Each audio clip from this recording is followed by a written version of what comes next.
Game 2 between the Tigers and Aggies went past midnight with LSU winning it 3-2. LSU ace Alex Lang had his best outing of the season, going 6 in the third, giving up 2 runs and striking out 11, including one with the bases loaded in the bottom of the 6th. Also, Kramer Robertson drove in the tying run, then the game-winning run in the 9th inning to send this series to the rubber match as the Tigers are looking to get to 500 in the SEC. Let's pick this game up in the bottom of the 4th.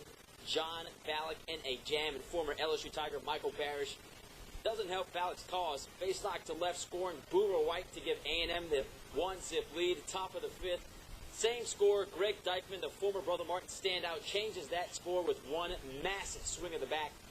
Dyke parks that ball on the railroad tracks, his 3rd homer of the season.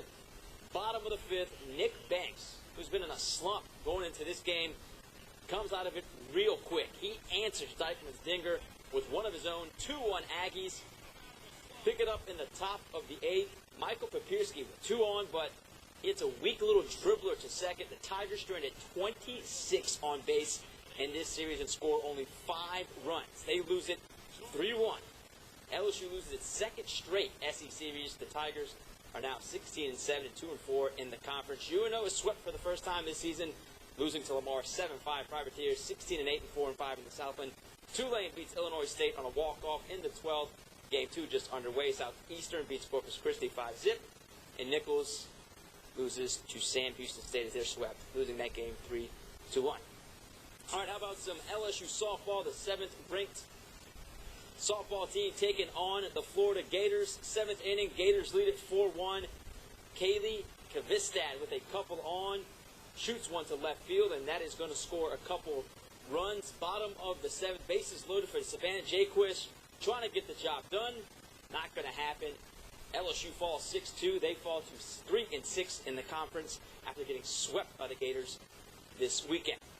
The Pelicans have 11 games left before this disappointing season comes to an end. And game number 72 is at home tonight against the 2nd-best team in the Eastern Conference, the Toronto Raptors. Alvin Gentry's team picked up loss number 46 at Indy Thursday night as the Pacers took care of the Pels 92-84. It was a game where Gentry had his top 7 players dressed in suits on the bench. Those guys are responsible for 94 points a game, by the way. Now as the Pels move into the offseason, the biggest challenge Gentry will have is evaluating the personnel in terms of which guys will fit next season. With 10 games left, I could pretty much say to you, yeah, I think these guys are the guys that really fit in. And, you know, I'm a little bit concerned about this guy. But, you know, we hadn't had that situation. So we'll just have to move forward and try to figure it out as we go along. And, you know, maybe, you know, we may have to change a few personnel pieces or something like that. All right, the Louisiana Derby hasn't started just yet. Maybe it will happen on the other side of the break. We'll be back.